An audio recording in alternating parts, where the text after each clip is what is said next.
kapangyarihan. Ito yung pagsasalita sa iba't ibang wika at meron namang magpapaliwanag ng aking mga sinabi. Mamaya po, maririnig po natin yun. At kung gusto nyo marinig yung aking pagsasalita sa iba't ibang wika na merong pagsasalin, gusto nyo bang marinig?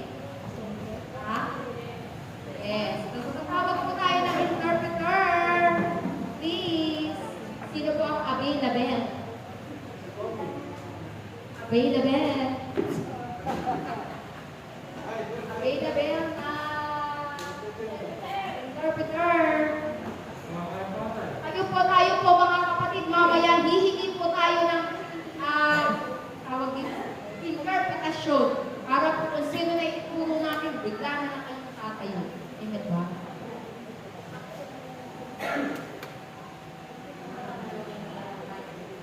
Kaya kayong lahat na narito sa pagtitinda. Tingnan ninyo kalooban ng araw na ito.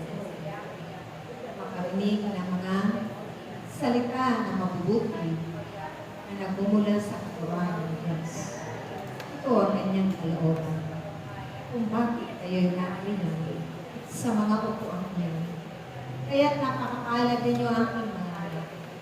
Ang bawat isa sa inyo ay tunay na nakatugon sa kanyang panawagan. Walang masasayang kapanahon at oras. At ito'y magdudulot ng mga ganting pagpapala na nagmumula sa Diyos. Sabi nga po sa aklat ng Korinto, ang nagsasalita sa iba't ibang wika ay sa Diyos na nakikipag-usap. Wala po tayong mababasa sa Biblia na ang nagsasalita sa iba't ibang wika ay sa demonyo nakikipag-usap. Narinig niyo po yung mensahe kanina yung sinabi, napakapalad daw po dito. Dahil na dito kayo at nakaupo kayo sa upuang iyan para mapakinggan yung mga o para matanggap yung mga regalo ng Espiritu Santo. Kaya po mga kapatid, mamaya po kayo ipapanalangin, ililihan po kayo ng ganyan. Huwag po kayong matakot, hindi po namin kayo babatuhan. Amen po ba?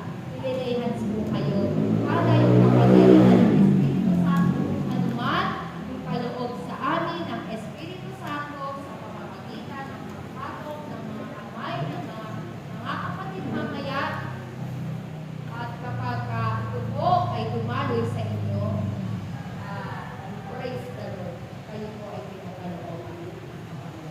Kaya nga mga kapatid, tandaan nyo, ang sino mang sumasampalataya ay kapatid ng kapangyarihan. Kaya kung sumasampalataya kayo, praise the Lord, sapagkat ito yung panahon na babaguhin ng Diyos. Yung panahon. Bakit babaguhin?